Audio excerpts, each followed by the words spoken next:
Autos Boulevard Kia est fier de vous présenter cette capsule d'hier à aujourd'hui. Bon visionnement! Voici d'hier à aujourd'hui, une capsule de Normand de Lessard.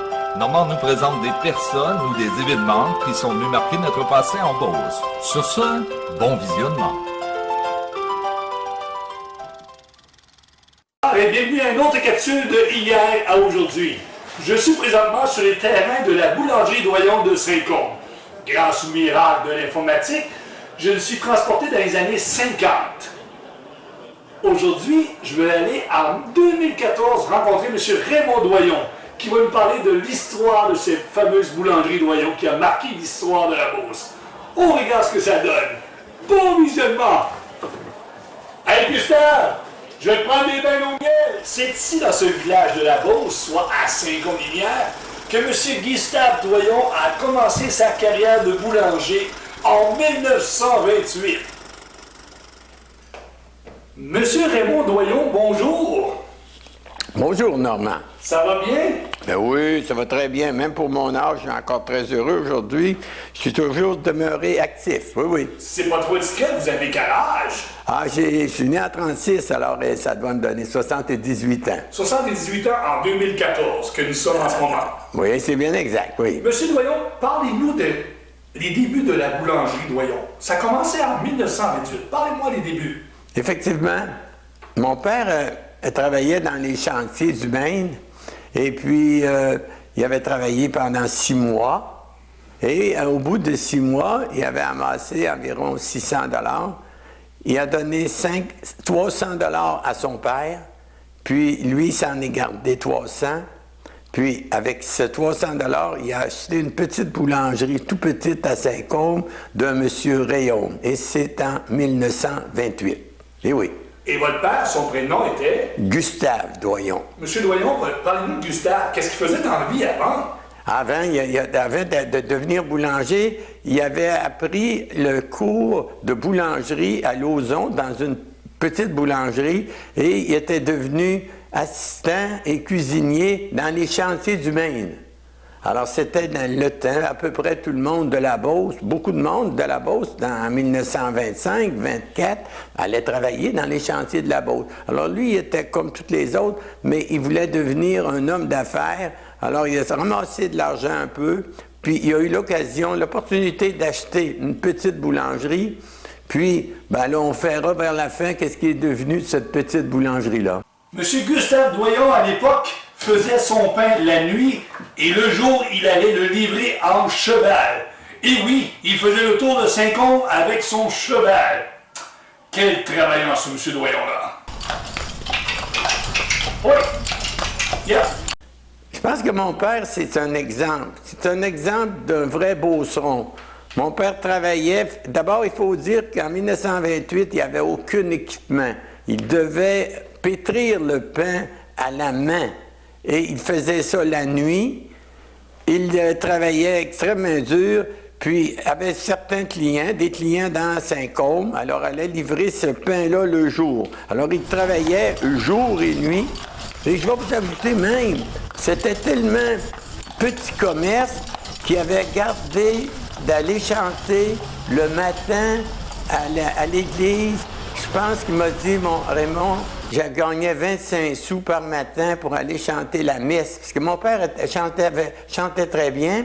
Alors, il allait chanter la messe le matin et ça lui donnait 25 sous et ça l'aidait à la compagnie. Ça l'aidait pas à la compagnie, mais ça l'aidait à la boulangerie. De la subsistance, de continuer, c'est tellement difficile dans le temps. Malheureusement, en 1942 et 1953, il y a eu un incendie dans cette boulangerie. Parlez-moi de ça. Et vous, en plus, vous êtes... Ben moi, en 42, je suis né en 36, alors il faut dire que j'avais 6 ans. Mon frère Gaby avait environ 9 ans, 10 ans.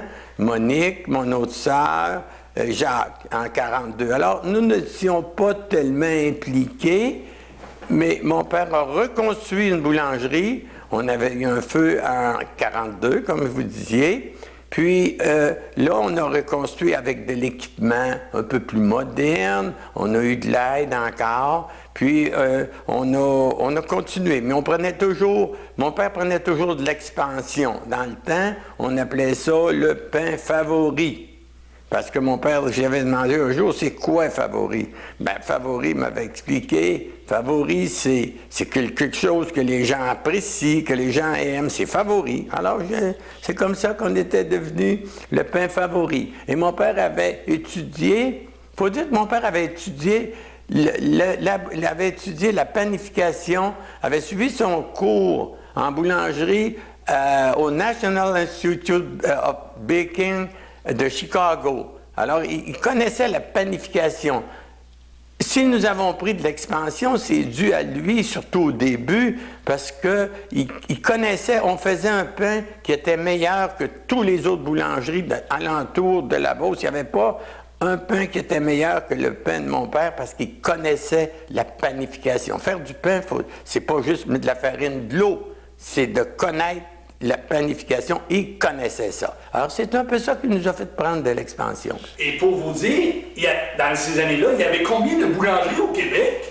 Ben, moi, mon père m'a toujours dit, mon père m'a dit qu'au début, il y en avait environ 800 boulangeries. 800 boulangeries dans les années 50? Il y en avait une dans chacun des villages, que ce soit à Saint-Côme, Saint-Zacharie, Saint-Georges, il y en avait 2, il y en avait à Beauceville, il y en avait à Sainte-Marie, à Saint-Victor, à Saint-Prosper, il y en avait partout.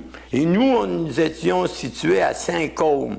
Le dernier village avait le Maine, avait le bois, mais on avait un père qui était tellement formidable, qui nous encourageait à travailler avec lui, que malgré tout ça, on prenait toujours de l'expansion. Mais oui. Et en 2014, pour le fun, est-ce qu'il reste encore autant de boulangeries? En 2014, je dirais qu'il reste Weston, il reste Multimac, notre compagnie, puis il reste une boulangerie que j'admire beaucoup, la boulangerie Saint-Méthode, qui était une boulangerie qui est québécoise, qui prend beaucoup d'expansion. Il reste à peu près un autre ou deux autres boulangeries. Je dirais qu'il en reste peut-être 4 ou 5, à part naturellement... Sur 800? Sur 800. Alors, quand on dit qu'on a débuté à Saint-Côme avec parmi 800 boulangeries, puis qu'on devient la première boulangerie au Québec ou la deuxième au Canada, je pense qu'il a fallu qu'il y ait eu du travail, ça a fallu travailler très fort. Les Beaucerons, on croit être fiers. Oui, bien nous, on est fiers sûrement. Ben oui. Les pains GLR, parlez-nous de ça. On voit sur les camions pain GLR. Qu'est-ce que cela signifie? C'est-à-dire que dans les années 60, il y avait encore peut-être 200-300 boulangeries au Québec et on avait des boulangeries à Montréal qui étaient organisées, qui étaient beaucoup plus grosses que nous. Alors, puis qui avaient un pain beaucoup plus... toujours la même qualité. Nous, on avait une journée, on avait certains boulangers qui avaient du pain qui était trop cuit, pas assez cuit, qui n'avait pas de belle qualité. Alors, on a dit... on s'est réunis un groupe, puis on a dit on va s'engager quelqu'un, un technicien en boulangerie qui va nous faire une recette, qui va nous travailler une formule pour qu'on puisse avoir un pain identique à travers le Québec. Nous étions 10 boulangeries. Ces 10 boulangeries-là couvraient le Québec, le territoire du Québec au complet, que ce soit l'Abitibi, Saguenay-Lac-Saint-Jean, le Gaspé, Matane, aller jusqu'à Gaspé. Nous, on avait le territoire de la Beauce. Beauce et Mécantic, cette région-là. Québec avait un autre territoire. Pour faire une histoire courte, nous étions 10 boulangeries qui couvraient la totalité du Québec. Alors, après avoir travaillé une formule pour faire un pain qui était uniforme, mais on a dit qu'il faut l'habiller, il faut l'emballer uniformément. Il faut qu'il soit égal pour tout le monde. Alors, on avait, à l'intérieur de ces 10 boulangeries-là, nous avions un monsieur Guérin de Drummondville, un monsieur La Rochelle de Sherbrooke, un monsieur Racine de Granby. Ça faisait Guérin, La Rochelle, Racine. Alors, on s'est dit pourquoi qu'on ne ferait pas du pain GLR. GLR, ça veut dire quoi? Bon, on a dit ça va faire garanti, léger, riche. Alors, on a parti comme ça, les 10 boulangers à fabriquer du pain GLR, et on a eu un succès formidable. Chacun, leur vente augmentait, on avait une belle emballage, une qualité similaire. Alors, ça allait bien dans les sociétés, dans les années 60, je dirais. Oui, oui. Okay. C'est comme ça qu'est devenu le pain GLR. Et oui. Et tout à l'heure, au début de l'entrevue, je remarquais que vous aviez votre fameuse tasse Guy Luron. GLR, et remontrer la tasse aux gens à la maison, les gens vont voir le fameux logo Guy Luron. Même à chaque matin, je prends toujours mon café avec la tasse Guy Luron. Que de souvenirs! Les pains Guy Luron, ça a commencé en quelle année? Le nom Guy Luron, c'est-à-dire que moi, en vieillissant, j'avais peut-être 30 quelques années, j'étais devenu vice-président de ce fameux groupe-là, groupe d'achat d'ailleurs. On avait regroupé les achats ensemble. Nous avions, on faisait la publicité ensemble. Et puis, moi, j'avais rencontré une agence de publicité qui m'avait dit, Raymond, GLR, c'est toilettes. Pas fameux, ça. Pourquoi qu'on ne ferait pas quelque chose? On va vous présenter quelque chose. Après un certain temps, ils nous ont présenté Guy Luron avec le fameux G, le L, le R pour devenir de GLR à pain Guy Luron. Nous avons engagé, il faut dire que dans ces années-là, on n'était pas beaucoup avancé, on n'avait pas la technologie qu'on a aujourd'hui.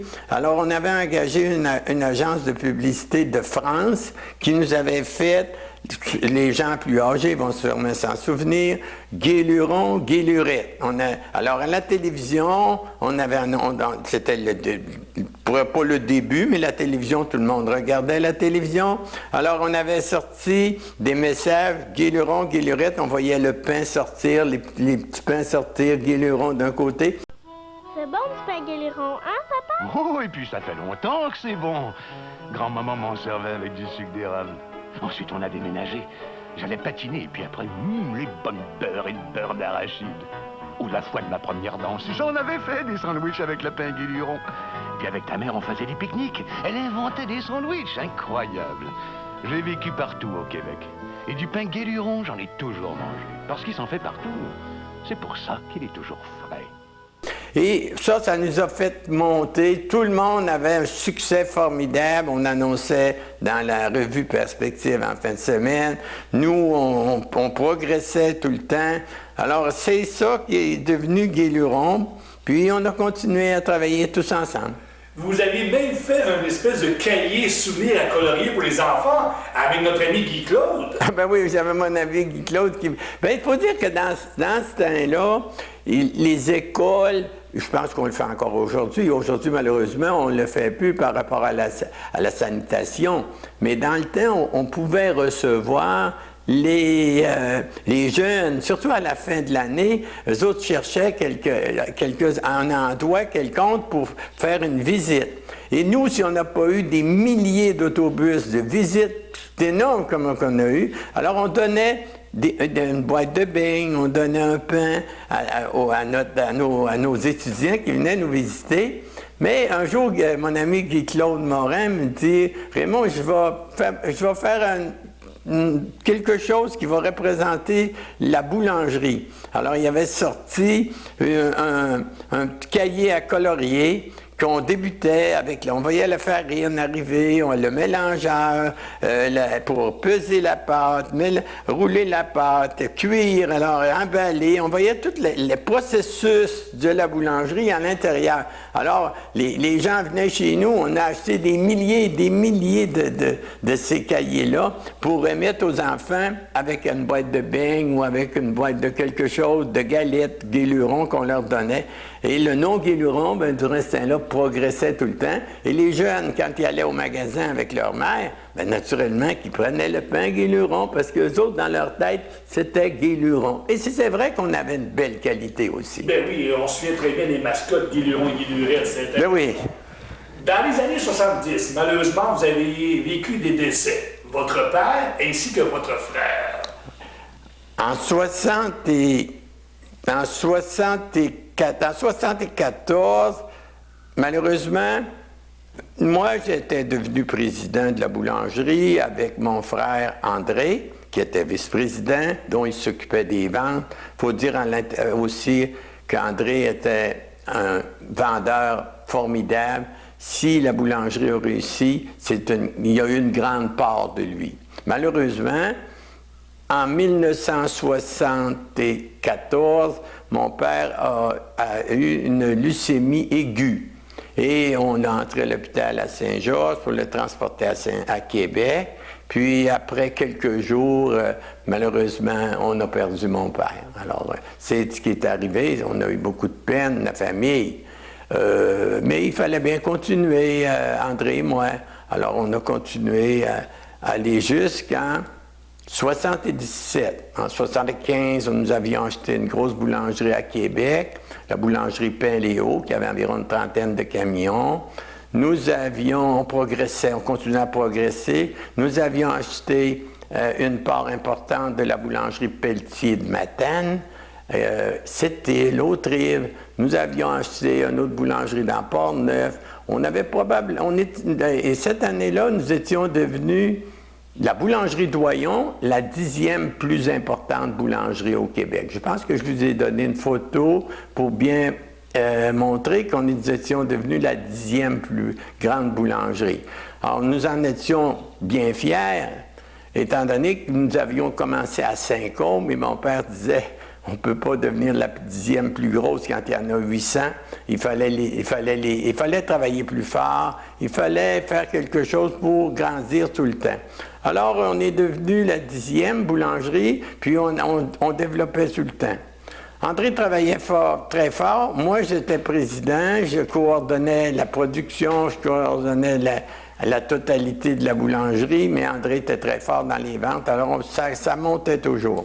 Malheureusement, en 1977, je me souviendrai toujours, André, on se rencontre dans l'après-midi. Moi, je demeurais à Québec, étant donné que j'étais devenu le président de la fameuse chaîne Guéluron. Notre bureau était à Montréal. Nous avions, comme je viens de vous dire, des boulangeries qui étaient situées à l'intérieur qui était à Matane, Sept-Îles. Alors, ça m'a amené à voyager beaucoup à Montréal. Fait que j'ai déménagé ma famille à Québec. Et André demeurait toujours à Saint-Côme. André me dit, ben moi, je vais prendre 15 jours de vacances et je m'en vais en Floride pour me reposer. Mais moi, cette journée-là, j'allais acheter de l'équipement à New York. Alors, je prenais l'avion à Québec pour me rendre à New York. Mais j'arrêtais à Lewiston, Maine. Parce qu'il faut dire que nous, Boulangerie Doyon, nous vendions du pain et des gâteaux à Lewiston, Maine, chez Country Kitchen Baker. Alors, on progressait tout le temps. Puis ça allait bien. Malheureusement, dans la nuit, on me rejoint pour m'annoncer qu'André, malheureusement, s'était tué dans un accident d'automobile à Vallée-Jonction. Il y avait eu un impact, les deux voitures. Le monsieur qui retournait à Québec et André qui revenait dans la Beauce, les deux sont tués, toutes les deux. Alors, il faut dire que moi, j'ai eu une grande peine, la famille aussi. Puis, ben là, il faut continuer la vie, il faut continuer. Alors, j'ai réorganisé les ventes en conséquence. J'ai divisé les ventes en deux. J'avais gardé Claude Morin à Saint-Côme pour s'occuper des ventes de la région de la Beauce. À Québec, j'avais Jean-Guy Bédard qui s'occupait de cette région-là. Puis, ben, d'autres directeurs ailleurs où on avait d'autres boulangeries. Alors, la vie a continué, et on continuait toujours à progresser. Aller jusqu'en 1979. Dans ce temps-là, je possédais la totalité des actions parce que j'avais acheté mon frère, et alors, qui était décédé. J'avais la totalité des actions et il fallait faire encore une étape. L'étape suivante, c'était de se regrouper. Alors, on s'est regroupé environ 5 boulangeries. La boulangerie du Rivage de Montréal, la boulangerie Robin, boulangerie Tremblay de Chicoutimi, boulangerie Barbeau-Robin et Doyon. Nous étions 5, avec un associé qui était Canada Bread. Leur bureau-chef était à Toronto. Ils étaient associés avec nous. Alors, c'est ce qu'on était rendu en 1979. Comment est arrivé le pain de pomme? En 1979, je viens de vous expliquer qu'on s'était regroupés. Là, nous avions environ 2000 employés, probablement environ 2000. Et la boulangerie Pomme était située à Montréal, était en affaires depuis les années début 1900. La famille Harrison. Nous avions eu l'occasion de les rencontrer. Mon associé Hubert Robin était bien ami avec la famille. Eux autres ont décidé qu'ils vendaient la boulangerie. Alors, on a acheté leur grande boulangerie. Quand vous allez à Montréal, près du stade olympique, vous pouvez voir Boulangerie Pomme. Boulangerie Pomme était possédée, comme je viens de vous dire, par la famille Harrison. Lorsqu'ils avaient débuté, beaucoup de noms dans le temps étaient des noms anglais. Alors, eux autres, ils avaient sorti le nom Pomme pour Pride of Montreal. Pride of Montreal, c'était Pomme. Si on veut en français, la fierté de Montréal, à peu près, oui, si on veut bien le traduire à peu près comme ça, la fierté de Montréal. Alors, c'est mon fils Michel qui est devenu le directeur général et nous avons fait un succès pendant des années et des années, on l'avait acheté en 1982. Michel a été là pour quelques années. Et par la suite, on a regroupé, c'était deux entités complètement séparées. Pomme était comme un compétiteur pour nous, les Guélurons un autre. Alors, on travaillait pas ensemble. Et un jour, on a regroupé ces deux noms-là, Guéluron et Pomme. Et puis, nous avions acheté une boulangerie à Halifax, alors qu'il y était une population anglaise. Nous avions des associés qui étaient à Toronto. Eux autres, le nom Guéluron lui plaisait moins. Alors, mais on continuait quand même à vendre du Guéluron et du Pomme jusqu'en l'an 2000. En l'an 2000, il y a eu une négociation avec Canada Bread. Mes associés, certains commençaient à vieillir, dont moi. Enlevez-moi 10 ans. Moi, j'avais 68 ans. Moi, j'étais encore bon pour un moment, mais j'avais des associés qui étaient un peu plus vieux que moi. Alors, on a décidé, le groupe, ensemble, qu'on vendait nos actions à Canada Bread.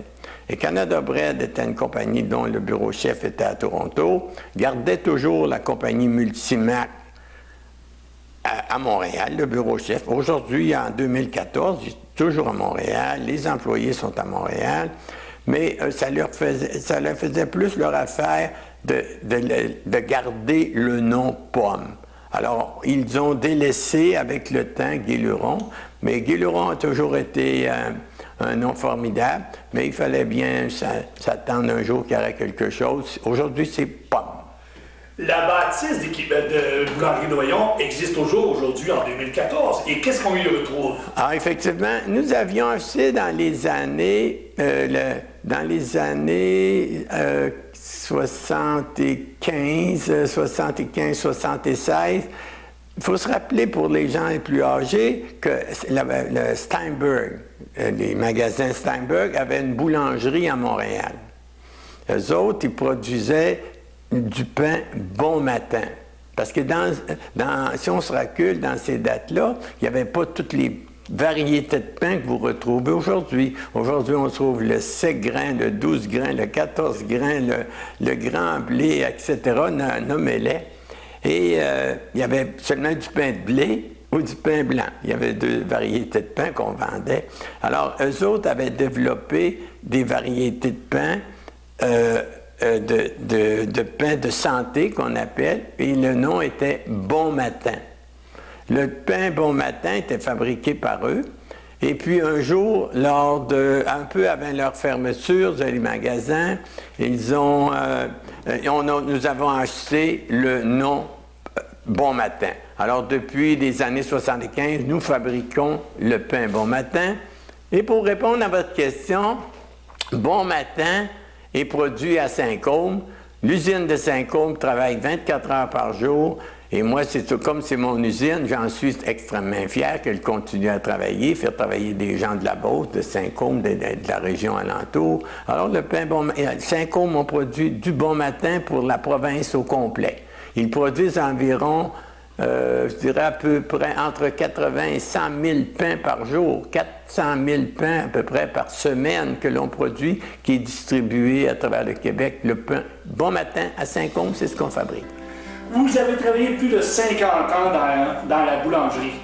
Aujourd'hui, en 2014, avez-vous un message à dire à tous les gens qui nous regardent pour terminer cette entrevue? Pour terminer cette entrevue, je pourrais la faire tellement longtemps.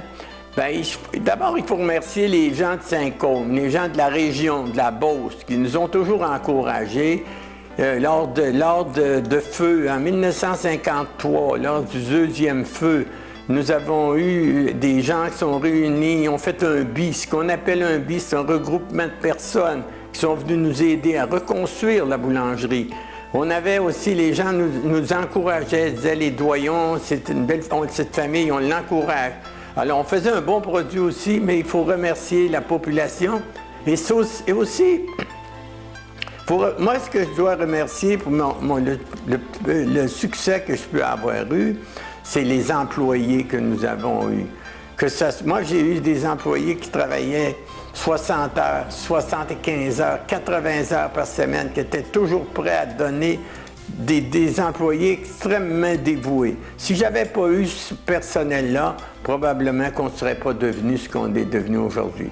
Alors, un grand merci à toute cette population-là qui nous a toujours fait confiance. Aussi, vous avez entendu parler des doyons en équipement de boulangerie, doyons en équipement de restauration. Les doyons, on est une famille qui est une famille industrielle, une famille qui est aimée des gens, mais nous aimons les gens aussi, nous. Alors encore 1000 fois merci. Au nom de tous les Beaucerons, je termine en vous disant merci. C'est grâce à vous qu'à tous les matins, nous les Beaucerons, nous avons déjeuné avec la famille Doyon. Merci beaucoup. Merci 1000 fois. Merci, M. Doyon. Merci Normand. Merci et bonne journée.